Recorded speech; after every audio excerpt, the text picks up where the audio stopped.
이렇게 저는 다른 사람 누구나가 그렇지만 다른 사람이 나 자신을 소개해 줄 때 누군가에 의해서 소개를 받는다는 것은 참 행복한 일인 것 같아요, 그죠? 더군다나 이렇게 또 좋게 소개해 주면 더 좋겠죠. 저는 다른 분이 저를 소개할 때 제 이름 곽성환 이렇게 소개해 주면 막 가슴이 너무너무 떨리고 너무 좋습니다. 왜냐하면 저는 한동안 이름 없이 살았었거든요.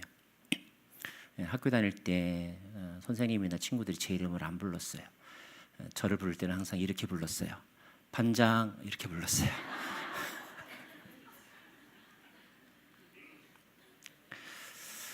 자, 네.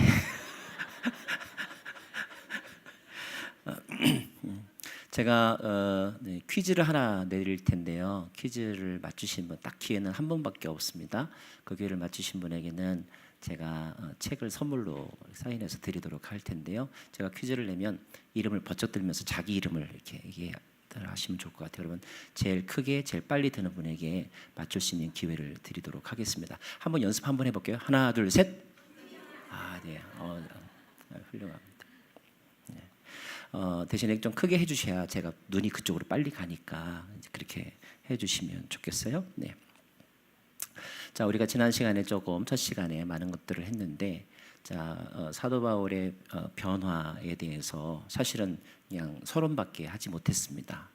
사도행전에는 사도 바울의 변화를 기록한 그런 부분들이 있는데, 다메섹 도상의 회심 체험은 바로 사도행전 9장에 나와 있죠.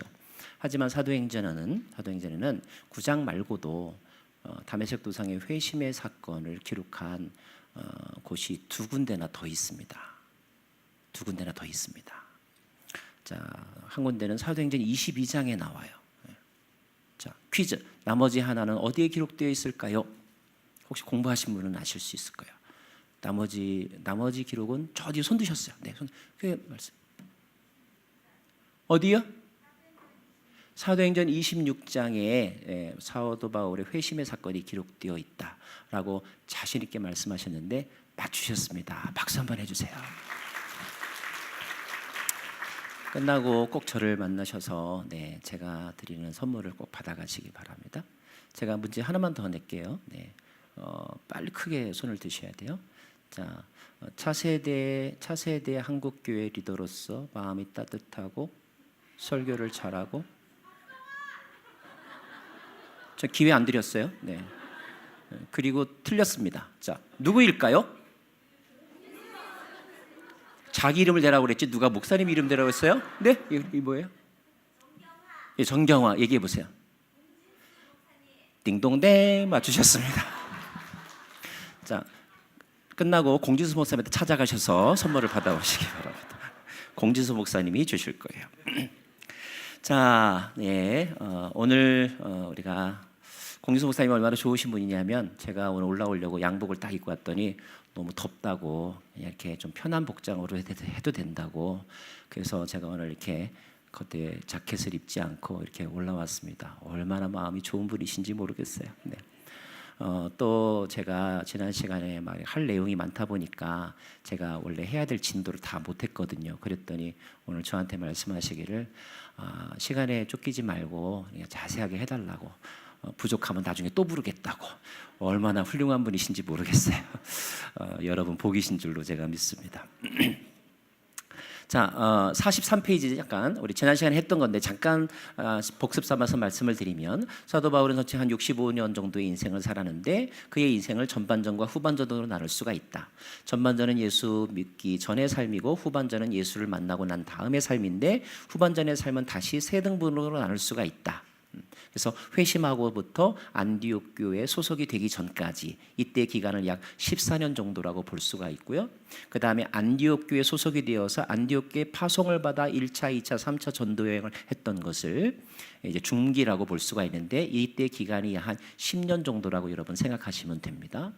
사도행전 28장에 로마로 가서 로마에서 이태 동안 거기에 이제 갇혀 있었는데 그 갇힘 이후에 풀려나게 되고요. 사도행전은 기록이 나와 있지 않지만 그 이후에 쓰여진 디모데 전서나 디도서나 디모데 후서를 보면 사도 바울이 한 곳에 있지 아니하고 다시 또 한 5년 정도 복음을 전하다가 이제 다시 이제 체포가 되고 이제 순교에 이르게 되는데 그 기간이 한 8년 또는 10년 정도가 된다. 이렇게 여러분 이해하시면 좋을 것 같습니다. 자, 두 번째 55페이지 보시면 다메섹 도상에서의 회심 사건은 정말로 많은 인생의 변화 가운데 이처럼 완벽하고 그리고 급진적이며 그리고 지속적인 변화가 있을 수 있을까 할 만큼 모든 변화의 모델이 되는 변화라고 볼 수가 있어요. 어떤 분들은 나도 그런 일을 겪어봤으면 좋겠다. 근데 여러분이 겪어봐야 될 그런 일은 갑자기 빛이 확 임해가지고 가슴이 뜨거워지고 내가 뒤로 확 낮아빠지고 불 같은 것들이 막 올라오는 그것을 경험하는 것에서 멈추면 안 될 거예요. 사실 우리 주변에 그런 체험을 했다고 간증한 분 가운데 그러나 또 얼마 지나고 나면 오히려 원래대로의 삶으로 돌아가거나 아니면 다른 사람들이 어떤 기대치를 채우지 못해서 실망을 주는 분들이 더러 있잖아요. 우리가 기도하다가 넘어지거나 또는 어떤 방언을 말하는 건 매우 중요하고 또 의미 있는 일이지만 그러나 그게 전부는 아니거든요. 넘어졌다는 게 so what? 그래서 어쩌다는 건데요. 그게 다라면 그건 어쩌면 그냥 하나님을 만나는 하나의 통로에 지나지 않는 것이지 그것 자체가 목적은 아니라는 것입니다. 저와 여러분의 영적인 소망의 어떤 그 고리, 목표가 어떤 기이한 현상, 어떤 현상에 있지 아니하고 그 현상을 일으키시는 예수 그리스도와 하나님과 성령님을 인격적으로 만나 우리의 전인적인 변화까지 이루어지기를 간절히 소망합니다. 자, 다메섹 도상에서의 변화를 제가 이렇게 몇 가지 항목으로 좀 한번 이렇게 묵상하는 가운데 한번 이렇게 정리를 해봤어요. 첫 번째 변화는 무엇이냐면, 자, 인식의 변화라는 거예요. 자, 이 말이 무슨 말이냐? 여러분 사도행전 9장을 보면은 자, 바울이 가다가 빛을 만납니다. 가던 길을 멈췄죠. 사울아, 사울아, 네가 왜 나를 핍박하느냐? 이런 소리가 들렸죠. 사울이 깜짝 놀랍니다. 그래서 주여 누구십니까? 라고 묻죠. 자, 그때 들려온 음성이 나는 내가 핍박하는 예수라. 이 음성이죠. 그런데 나는 내가 핍박하는 예수라라고 하는 그 음성은 사실 두 문장으로 다시 분석해 볼 수 있다는, 나눌 수 있다는 것입니다. 첫 번째는 뭐냐면 나는 예수다. 두 번째는 너는 핍박자다. 나는 예수다. 너는 핍박자다. 자, 이 사건을 통하여 바울은 하나님에 대한 새로운 인식을 하게 되죠. 두 번째, 사울은 자기가 이제까지 해왔던 일이 얼마나 하나님의 마음을 아프게 했는지를 새롭게 깨닫게 되죠. 하나님이 누구인지를 알고 내가 누구인지를 아는 것, 이건 너무나 중요한 변화의 내용이다 하는 것입니다. 두 번째, 존재, 소속이 바뀌어야 된다는 것 말씀드렸죠. 세 번째, 방향이 바뀌어야 된다는 것 말씀드렸습니다. 네 번째, 우리의 고백이 바뀌어야 된다 말씀드렸어요. 다섯 번째, 이 표현은 나오지 않지만 따라할까요? 욕구가 변해야 합니다. 욕구가 변해야 된다. 우리의 기도의 내용이 바뀌어져야 한다는 것입니다. 기도의 내용이 바뀌어져야 된다. 저는 이런 변화가 여러분 안에서 일어나고 그런 변화가 지속적으로 이루어지기를 간절히 소망합니다. 자, 이 변화를 겪은 바울이 변화가 되니까 존재가 바뀌고 생각이 바뀌니까 입술의 고백이 바뀌었죠. 그 입술의 고백이 어떻게 바뀌었는지를 우리 한번 볼까요? 자, 58페이지 보시면 58페이지 어떻게 바뀌었는가? 어떻게 바뀌었는가? 자, 사도 바울이 제일 먼저 하는 말은 예수가 그리스도이심을 전파했다. 예수가 하나님의 아들이심을 전파했다. 이런 성경 구절 말씀이 나옵니다. 다메섹 도상에서 회심이 끝나고 난 다음에. 근데 여러분 사도행전에 나오는 바울도 그러하고 그다음에 베드로도 그러하고 빌립도 그러하고 당시에 사도행전에 나오는 사도들이 복음을 전할 때 예수님에 대해서 많은 말을 전한 것 같지만 그러나 모든 전도자들이 공통적으로 표현한 예수님에 대한 호칭이 있습니다. 그 호칭들을 종합을 해보면 이렇게 정리할 수가 있어요. 제일 밑에 빨간 글씨만 같이 한번 읽어볼까요? 하나님의 아들 주 예수 그리스도. 하나님의 아들 주 예수 그리스도. 우리는 이 표현도 너무나 익숙하게 말해서 하나님의 아들 주 예수 그리스도, 예수는 주, 예수는 그리스도 찬양으로도 하고 그리고 선포로도 합니다. 그런데 이 네 가지 단어는 여러분 사도행전 심지어 사복음서에 베드로의 신앙 고백 또는 도마의 신앙 고백 또는 마리아의 신앙 고백을 잘 읽어보면 이 네 가지 단어를 벗어나지 않아요. 예수님에 관한 매우 중요한 호칭입니다. 그래서 이 네 가지 중요한 호칭을 조금 더 자세하게 우리가 살펴볼 필요가 있어요. 자, 하나님의 아들이란 말이 무슨 의미냐? 하나님의 아들이란 말은, 하나님의 아들이라고 하는 말은 하나님과 같은 DNA를 가진 분이라는 뜻입니다. 하나님과 같은 DNA를 가지신 분. 다시 말하면 하나님이 신이라면 예수도 신이다. 인간이 아니라 하나님의 속성을 가지신 분이다. 이런 의미가 하나가 있고요. 두 번째, 그 하나님이 하시고자 했던 일이 무엇일까요? 그 하나님이 하시고자 했던 일은 하나님의 나라를 이 땅 가운데 세우는 것이었습니다. 그래서 천지를 창조하시고 하나님을 대신하여 이 세상을 하나님의 나라로 바꿀 수 있는, 만들어갈 수 있는 경영자, 인간을 지으신 분이 하나님이시거든요. 자, 예수가 하나님의 아들이라고 하는 것은 하나님의 상속자인데, 상속자로서 그분이 하시는 일은 하나님이 하시고자 했던 것, 다시 말하면 하나님의 나라를 이 땅 가운데 세우기 위하여 이 가운데 오신 바로 하나님 그분이시라는 뜻입니다. 그래서 사복음서를 보면 예수께서 세례 받으신 이후에 제일 첫 번째 했던 설교가 회개하라. 그 다음에 뭐예요? 천국이 또는 하나님의 나라가 가까이 왔다. 하나님의 나라가 예수님의 설교의 첫 번째 메시지였고 마지막 메시지였습니다. 하나님의 나라. 나의 나라가 아니라, 옛날 영화 제목 가운데 그런 거 있었어요? 불의 나라가 아니라, 물의 나라가 아니라, 인터넷의 나라가 아니라, 마이크로소프트의 나라가 아니라 하나님이 주인이 되고 하나님의 뜻에 의하여 움직여지고 하나님의 사람들이 사는 나라. 그것이 신이신, 절대자이신, 전능자이신 그분이 가셨던 계획이었는데, 그 계획을 이루기 위해 오셨고 그 하나님과 같은 DNA를 가지신 분, 우리와 질적으로 다르신 분, 시간과 공간의 제약을 받지 아니하시고 전능하신 분, 영원하신 분, 태초부터 계신 분, 그리고 만유 가운데 계시고 만유 안에 계시고 만유를 다스리시는 분, 그분이 예수님이다. 이런 고백이에요. 이런 고백입니다. 두 번째, 주라고 하는 말은 무슨 뜻일까요?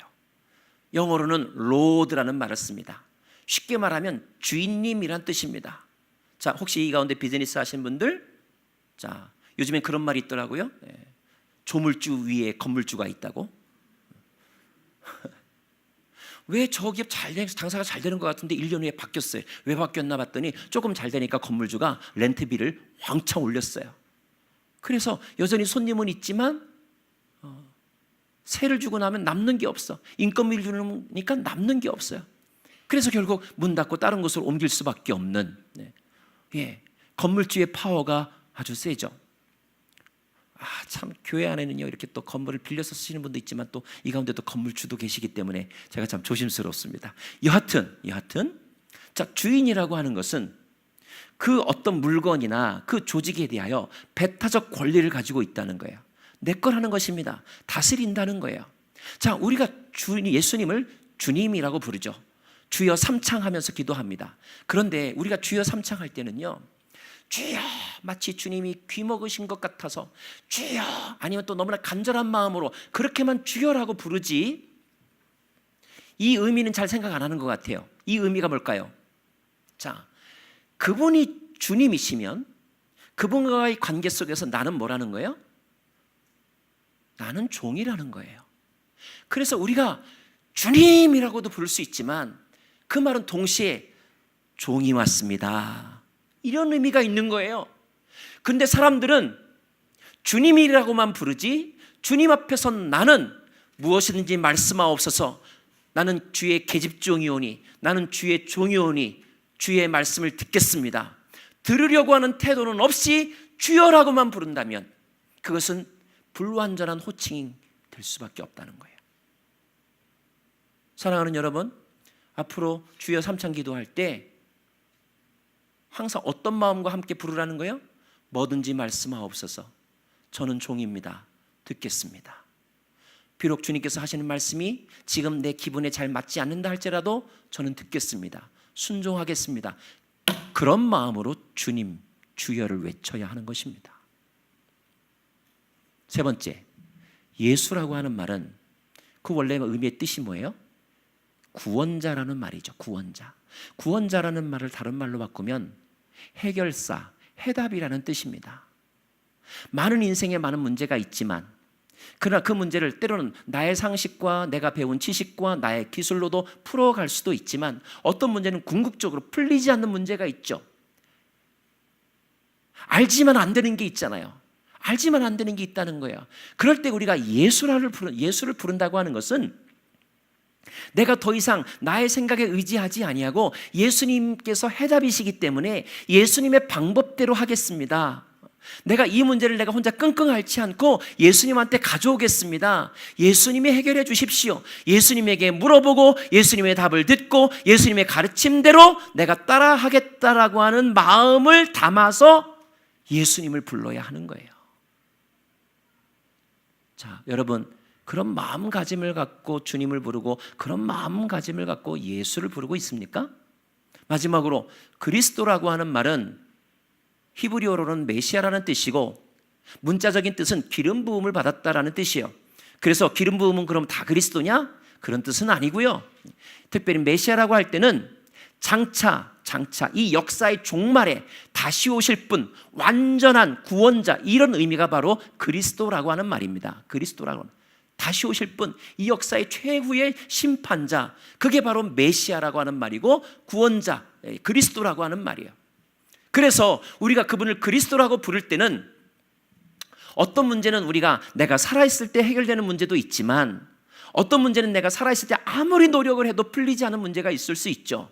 그러나 믿음을 가진 사람은 보이는 세계를 다라고 생각하지 아니하고 우리의 시간을 시간의 전부라고 생각하지 아니하고 이 시간 너머에도 하나님의 시간이 있고 보이는 나의 영적인 어떤 시야 밖에도 하나님의 영역이 있기 때문에 그 모든 것의 그 마지막 날에 지금은 비록 실패인 것 같지만 내 판단과 내 기준으로는 실패인 것 같지만 그러나 내 시간의 범위를 뛰어넘어 역사의 마지막 순간에 나타나실 그분께서 모든 것을 드러내시고 심판하시고 상 주시고 구원해 주실 분을 믿는다는 마음으로 고백하는 것이 바로 그리스도라고 하는 말이에요. 그리스도.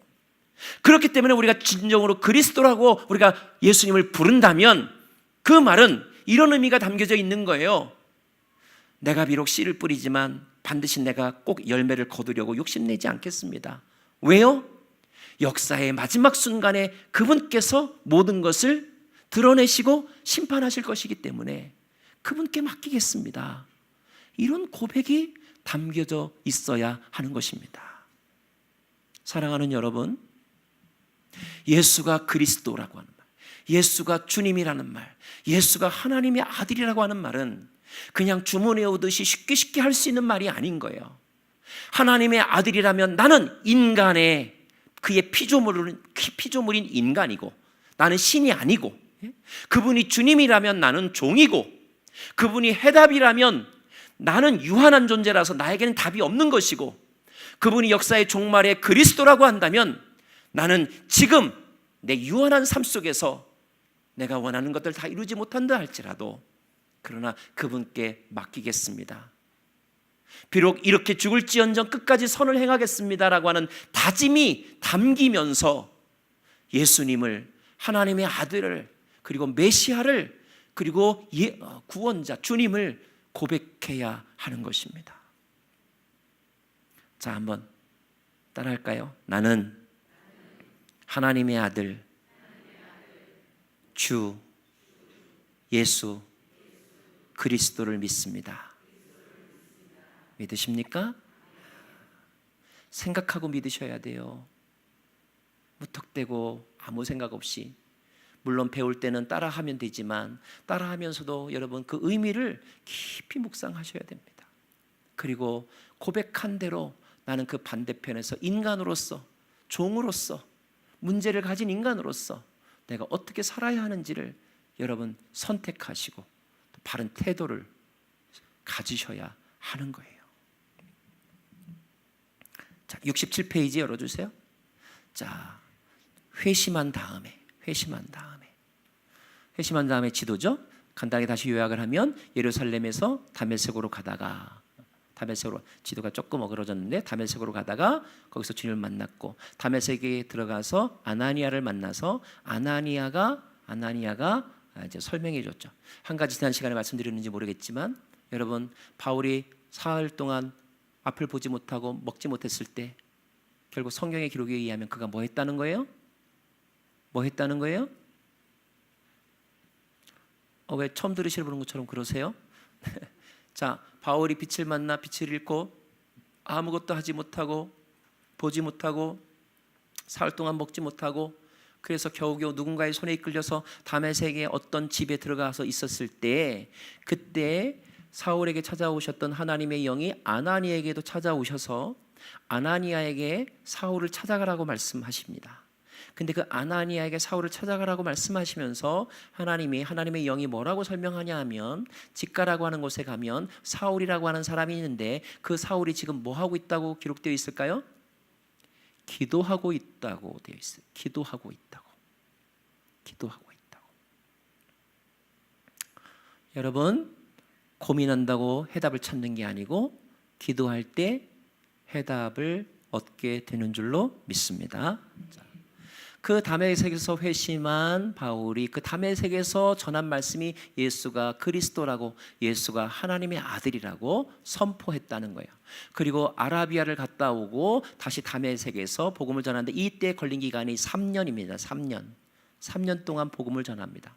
3년 동안 복음을 전할 때에 받아들이는 사람도 있고 받아들이지 않는 사람도 있고, 와서 도와주는 사람도 있었지만 박해하는 사람도 있었죠. 박해가 심하자 바울의 제자들이 바울에게 피난길을 열어주어서 다시 이제 예루살렘으로 옵니다. 그래서 예루살렘에 와서 이제 복음을 전하는 거예요.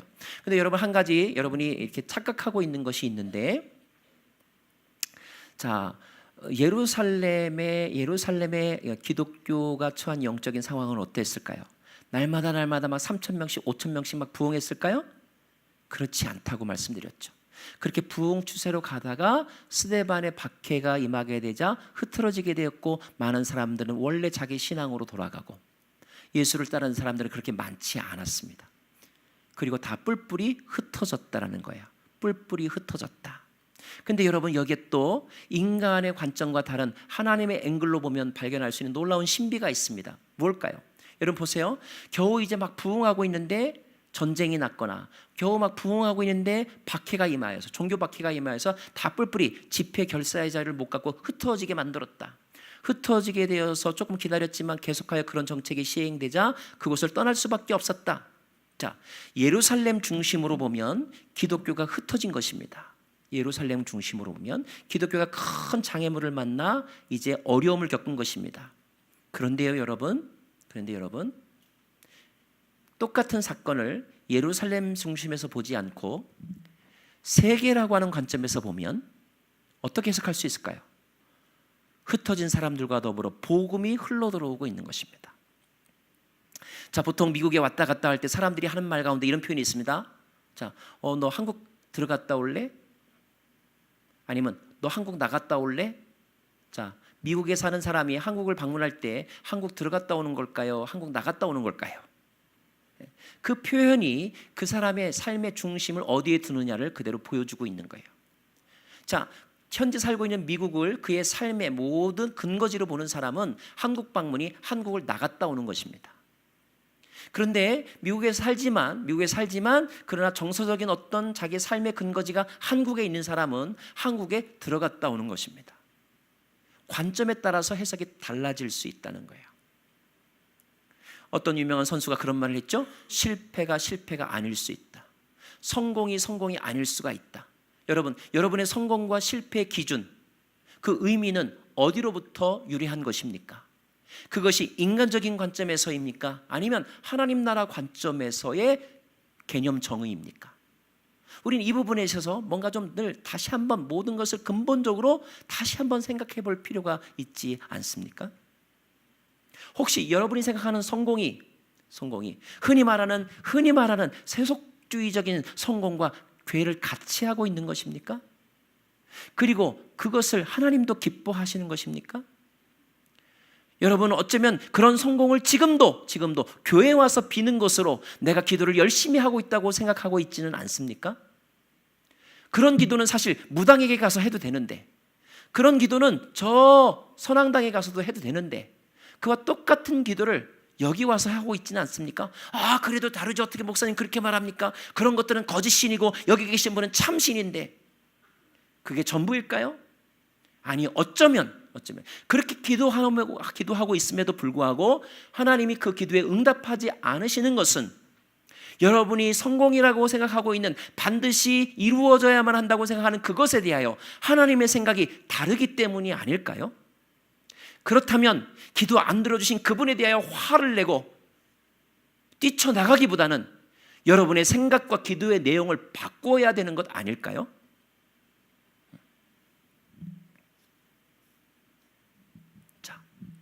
예루살렘에 다시 돌아와서 예루살렘의 사람들에게 복음을 전합니다. 사람들이 바울을 미심적인 눈으로 바라보죠. 왜냐하면 그들의 머릿속에는 3년 전에 바울만 기억하고 있었기 때문에.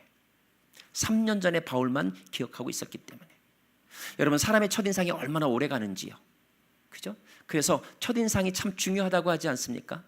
그때 뭔가 잘못 보이면요, 어떤 사람은요, 한번 찍으면요 절대 안 바꾸는 사람이 있어요. 그러면 이제 그 인생은 꼬인 인생이 되는 거죠.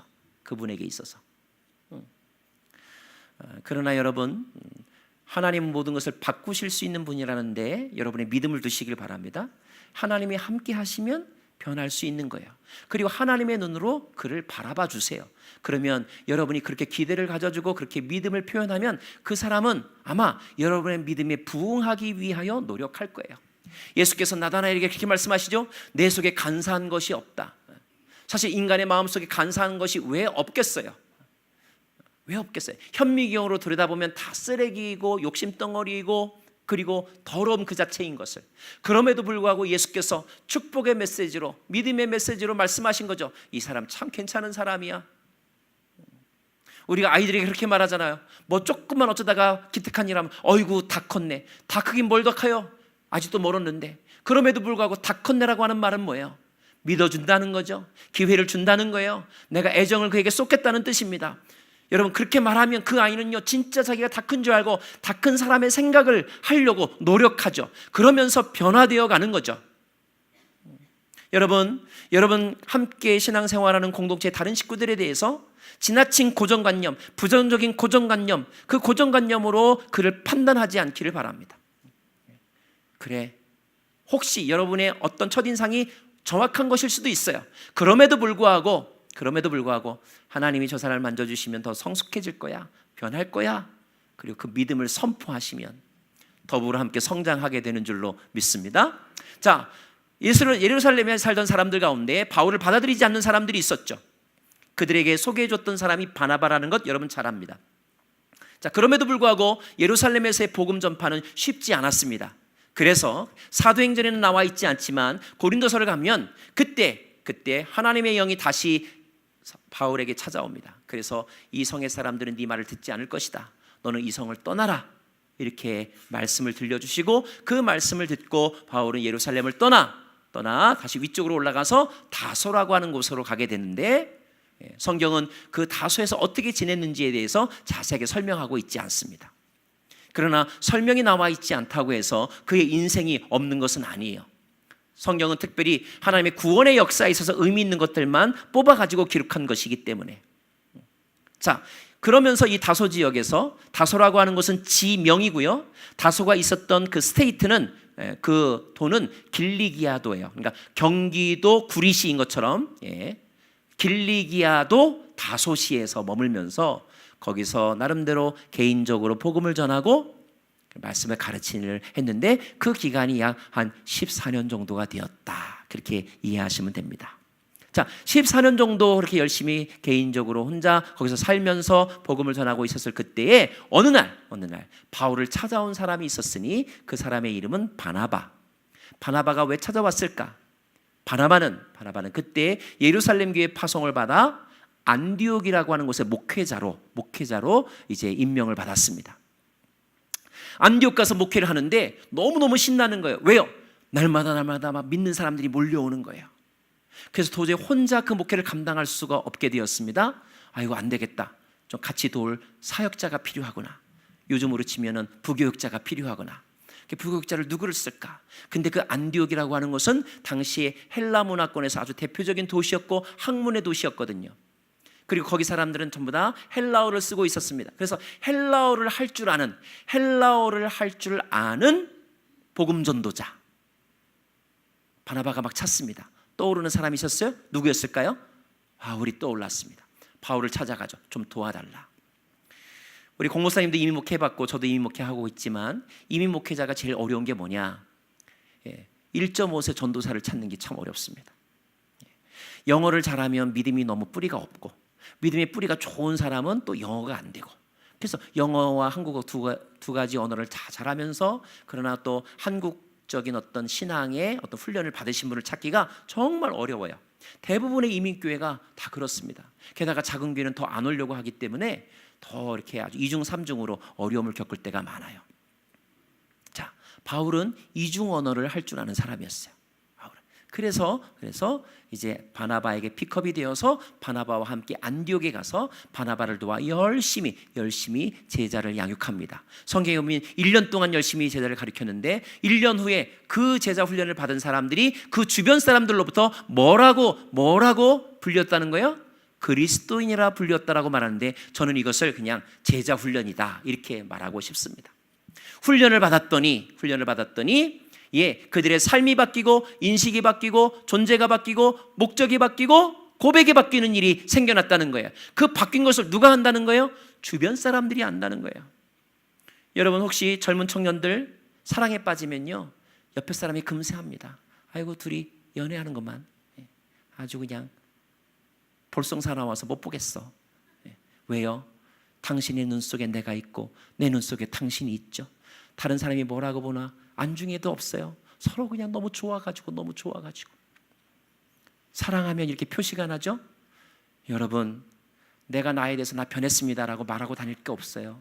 내가 변한 걸 다른 사람이 알게 하는 것이 더 중요한 거죠. 여러분이 목양교회 그리스도인인 것을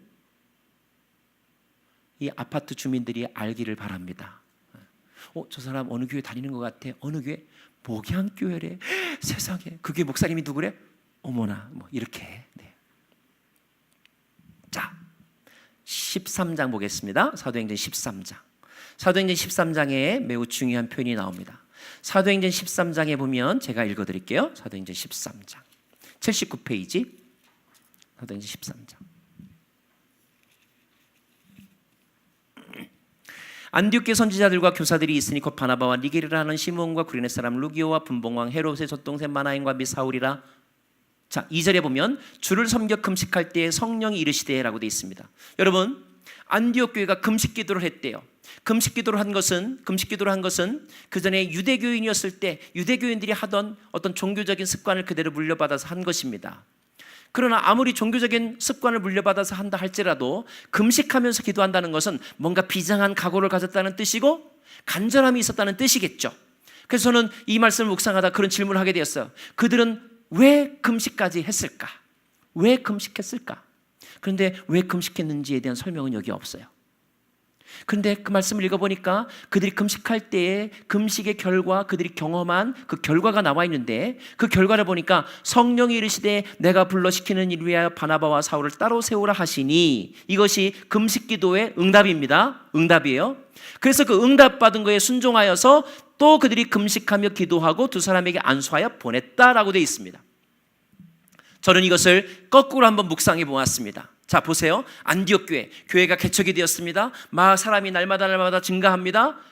교육자도 새로 들여왔습니다. 그러니까 더 많은 사람들이 모였습니다. 사람이 모이면 신바람이 나고, 사람이 모이면 헌돈도 많이 들어오고, 사람이 모이면 할 일도 많아지겠죠. 자, 그런데 제가 묵상하기에는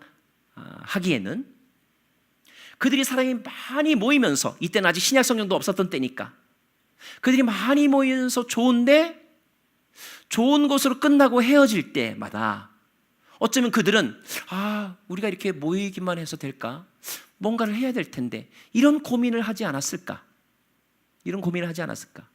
그 고민이 커지다 보니 그들이 금식하면서 기도하지 않았을까? 그래서 그 금식 기도에 대한 하나님의 응답이 뭡니까? 응답이 뭐예요? 성령이 모든 사람에게 공통적으로 임하여서 그에게 주신 응답은, 다른 말로 바꾸면 그 교회가 나아갈 비전을 받았다는 거예요. 비전. 그 비전은 무엇이냐면 선교하라는 것이었습니다.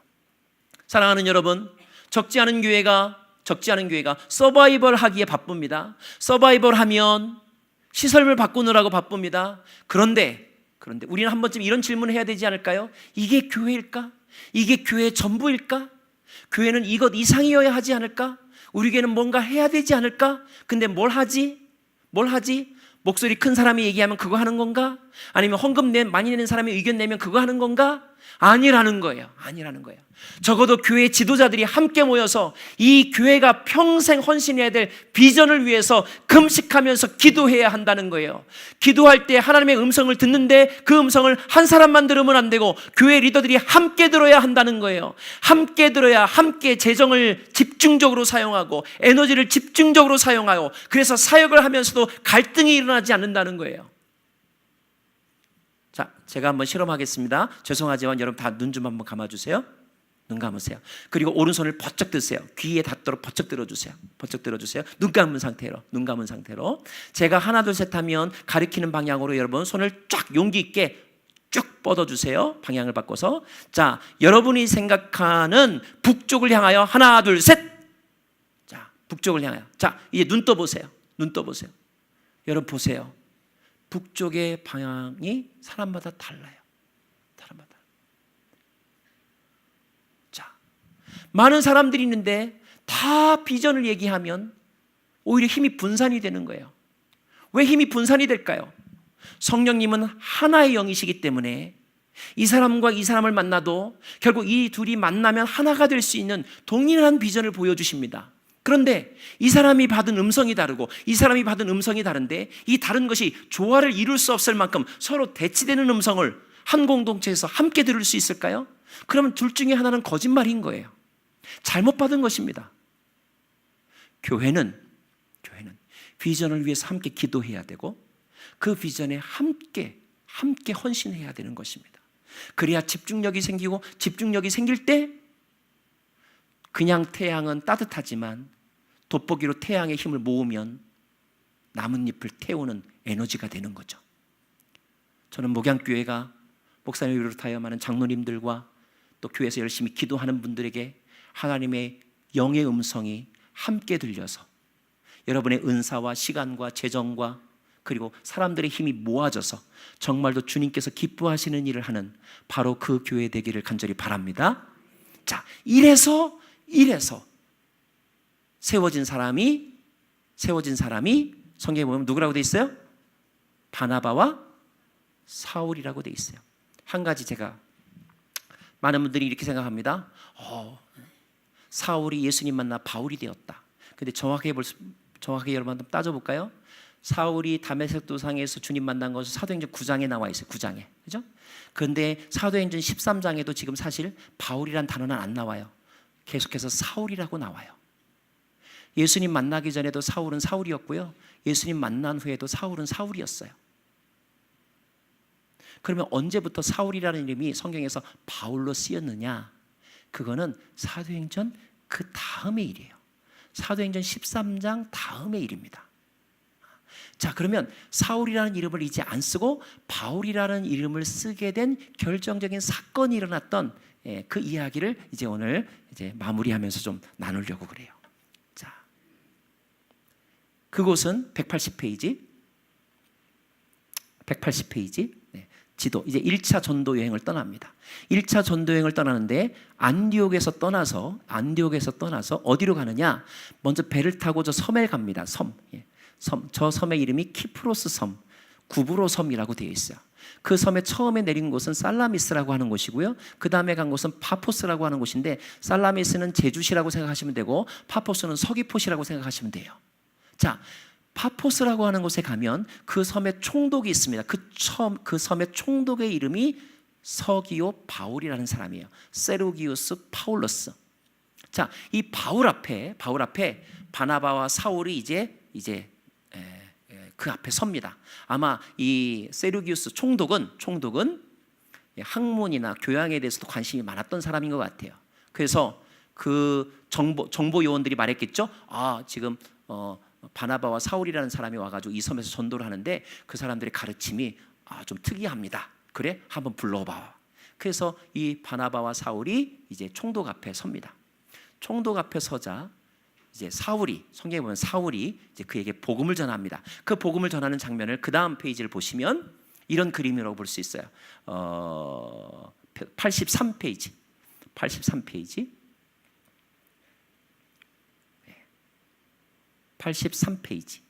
그 다음 이런 그림입니다. 자, 이런 그림 뭐냐면 가운데 앉아 있는 사람은 총독입니다. 여러분 총독하면 빌라도 총독만 생각하는데 서기오 바울도 총독입니다. 자, 총독이 앞에 있습니다. 그리고 사울이라고 하는 사람이 그에게 복음을 전합니다. 총독이 귀담아 듣습니다. 그런데 막 복음을 듣고 그 복음을 받아들이려고 하는 그 찰나에 옆에 한 사람이 있어가지고 깐족깐족대면서 방해하는 사람이 있습니다. 옛날에 여러분 혹시 미팅에 나가보신 적이 있습니까? 미팅에 나가면 내가 마음에 드는 사람이 있어요. 그래서 내가 열심히 막 입술을 다 동원해가지고 겨우겨우 막 설득했는데 그 옆에 좀 안 생긴 사람이 자꾸만 얘 집에 가자 바빠 막 그렇게 회방하는 사람이 있죠. 그런 일을 전혀 안 겪어보신 것처럼. 자, 그런 사람이 있었어요. 그런 사람이 누구냐 하면 이 사람의 이름이 엘루마라고 하는 사람입니다. 엘루마는 원래 헬라식 이름이고 그의 히브리식 이름은 유태인인데 유태인 이름은 바예수입니다. 바예수. 근데 히브리어에서 바예수로 할 때 이 바라고 하는 말은 아들이라는 뜻을 가지고 있어요. 그래서 바디메오 하면 디메오의 아들. 자, 그럼 바예수 하면 무슨 뜻입니까? 예수의 아들이라는 이름 뜻을 가지고 있습니다. 자, 보세요. 자, 사울이 복음을 전하고 있는데 그 복음의 핵심은 무엇입니까? 예수가 하나님의 아들이요, 예수가 주요, 예수가 그리스도라고 하는 복음을 전하고 있는데 그 옆에 누가 방해하고 있는 거예요? 예수의 아들이 예수가 전달되는 것을 지금 방해하고 있습니다. 여러분, 이 그림이 상징하는 바가 매우 유의미하지 않습니까? 자, 요즘 세상 사람들이 그렇게 말합니다. 예수가 좋은 분인 줄은 알겠는데 예수 믿는 사람들 때문에 내가 교회 가기 싫다고 말합니다. 그렇죠? 어쩌면 우리가 전도하지 않았는데도 성령께서 직접 전도하고 계시고 성령께서 어떤 사람을 통하여 전도를 하고 계신데 그 가운데 그 회방자가 되어서 장애물이 되어서 오히려 그 사람이 그 복음을 받아내는데 안 좋은 영향을 끼치는 사람들이 있는데 그 사람이 IS가 아니고 북한 김정은이 아니고 예수의 아들 그리스도인이란 말이 무슨 뜻입니까? 그리스도께 속한 사람이란 말 아닙니까? 그리스도께 속한 사람들이 그리스도가 전파되는데 방해자의 역할을 하고 있다는 것, 이것이 이 섬에서 보여준 아주 상징적인 장면입니다. 자, 여러분은 이 세 그림 중에서 어떤 사람입니까? 복음을 전하고 있는 사울입니까? 그 복음을 열심히 듣고자 귀 기울이고 있는 세루기우스 파울루스입니까? 아니면 이름은 예수의 자녀, 이름은 그리스도인인데 복음을 회방하고 있는, 그래서 결국 사울이 이 엘루마를 향하여 책망할 때 그가 눈이 멀고 앞을 못 보는 징계를 받지 않습니까? 혹시 우리가 그렇게 될까 봐 너무너무 두렵고 떨립니다. 목사인 저도 너무너무 떨리고 조심스럽고, 혹여나 내가 나중에 무슨 신문 사회면 안 좋은 쪽에 기사로 뜰까 봐 걱정되고, 혹시 여러분이 하는 어떤 일이 누군가에 의하여서 인터넷에 떠가지고 하나님의 영광 가리울까, 우리가 더 두렵고 떨리는 마음을 가져야 하지 않을까요?